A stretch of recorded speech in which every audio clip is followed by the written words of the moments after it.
dodge bullets, baby. This is beyond fairy tale. It's inconceivable. There it is. Doyle's done it. This is the greatest sport in the world.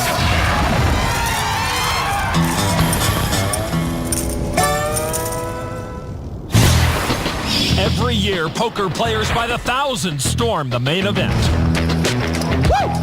See you at the final table. And lurking amongst the masses are some of the most feared pros in the game. I just want to see my name on lights, baby. Tonight, two of them take center stage. This is the best news I heard all day. In recent years, Mike the Mouth Matasso has shined at the main event. He hopes this year to finally take down the title. I'm going to do something big this World Series. I don't know how to explain it, but something big's going to happen. In 2005, Joe Hashem came out of nowhere to win the main event in dramatic fashion. But his thirst for glory has never been quenched. I'm so competitive that I think, can't I just win every time? Matasso and Hashem, two very different players with very winning results.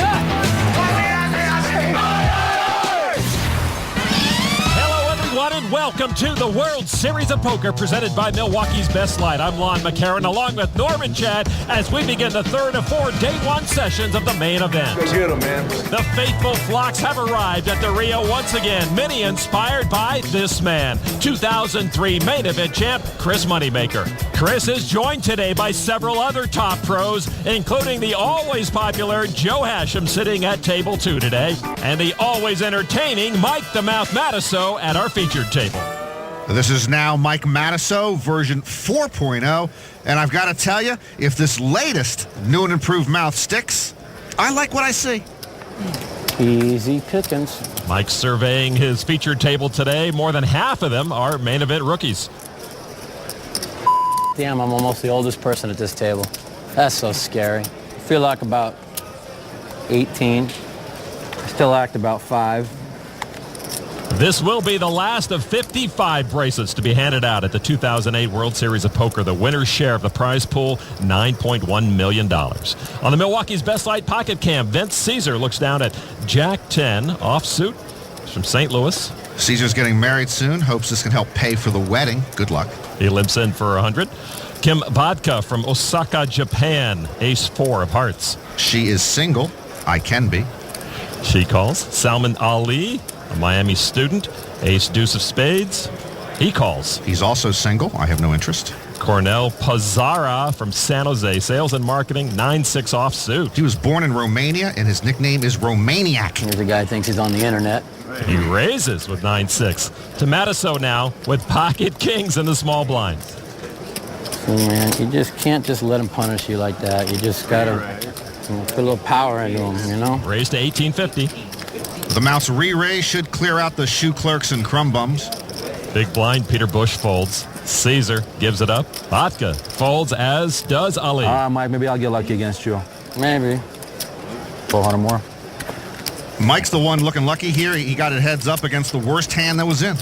Pizarra, the only one at the table older than Matasso. They go heads up. The flop, 8, deuce, queen, all diamonds. Both players with a flush draw, but Matasso with a better flush draw. Well, this is even better news for the mouth because Pizarra might stick around with that flush draw. Call. And he does call the 1400.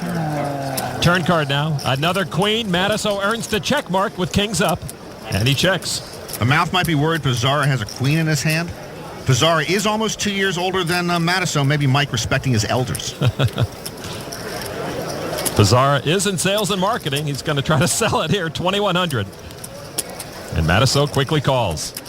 River card now is a 9. That pairs Pizarra, but his 2 pair trail Matasso's 2 pair. Mike checks. Good check. Kings. What's that? Kings. Kings are good. Kings are way good.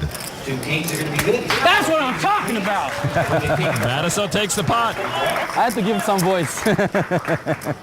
I told y'all, you're going to give me a lot of chips, and you're going to moan about it. So off and running is the mouth as his adventure begins. Norman with main event feels so large every year now. Who would ever predict a well-known pro to win it all? Yet it seems almost every year at least one big name makes a big run, and a very big mouth is often one of those names. Indeed, Lon. Mike Matusow has made a deep run at the main event 3 times this decade in 01, 04, and 05. So if you are handicapping the field, he might be a good mouth to put your money on. Then again, he might just blow up and go out in a blaze of glory. Man, I love the main event.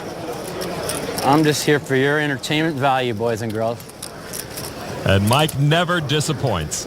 Out in the field today, the third of our 4 day one sessions. 1,928 players started today. Out there is 6-time bracelet winner TJ Cloutier.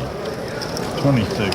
TJ twice runner-up in the main event. It was third another time. Lately, he's been having trouble getting past day one. Hell, I had a hand that was named after me, Jack 9. TJ's had a lot of luck with that Jack 9 over the years and takes the pot with it there. Elsewhere in the field, 2003 main event champ Chris Moneymaker, but Chris is not here alone. He's being observed by Donald Hobbs. Hobbs is a young man whom Moneymaker befriended after Hobbs was seriously injured in a car accident. Moneymaker has not cashed in the main event since his breakthrough title. Hobbs is here hoping to pick up some last-minute tips before he plays in the main event in the final session. Great fuck money. Also here in the field is main event champ Huck Seed. He won it in 1996, and he's in a hand right now with Chris Miranda. Both players flop trip 7s, but Miranda has top kicker and raised enough to put Huck all in, and Huck calls. And Huck Seed now is going to need a queen, 3 or 9 to stay alive. River card is a deuce, and that's it. Huck Seed gone in a flash. Hard to lay that down when you thought about it. So Miranda with a big notch on his belt as he knocks off a former world champion. That was a quick one. What time is it? Anyone know what time it is? It's 2:45. No one in the place. Let's check in at table 2 where former main event champ Joe Hashem is playing. First to act, though, on the hand is Spencer Benjafield. He works in the oil and gas fields in England. He's got ace-queen offsuit. Calls. He limps in for 100. Hashem with pocket 10s. 5 raises to 500. Makes it 500 to play. John Muka from Irvine, California with pocket 8s. Muka owned a hair salon for 30 years, and he's got a nice head of hair. And he calls. Maybe he can work on Benjafield's mop. So 3 players to the flop. Flop is 9-8. Trey Muka with a set of 8s. Benjafield missed that. He's first to act. He checks. Hashem with an overpair to the board. Hashem says he loves the buzz he feels at the World Series, and he loves to bet this flop, but he's not going to like it. He does bet 1,500. Muka raises to 3,000. Benjafield says so long. And with his pocket 10s, Hashem raises to 5,000. A misstep from Hashem. And with a set of 8s, Muka says re-raise. Advantage Muka here. He's got more hair and a better hand. And Hashem calls, so another former world champ in a hole early. We just saw Huck Seed go out. It's a 4 on the turn. Muka's still way ahead. Check. Hashem checks. Come on in. And Muka pushes. Cool. And Hashem makes the call. Oh, my. What I was afraid of. We were all afraid of it. Nice hand. Hashem has Muka covered, Oh, but not by much. This would take most of Hashem's chips away. He can only knock out Muka with a river 10. River card. Oh! Is a 10. Oh! And Muka is stunned. Poker champions hit river cards. Hairstylists cut hair. Wow, Joe Hashem caught a break there.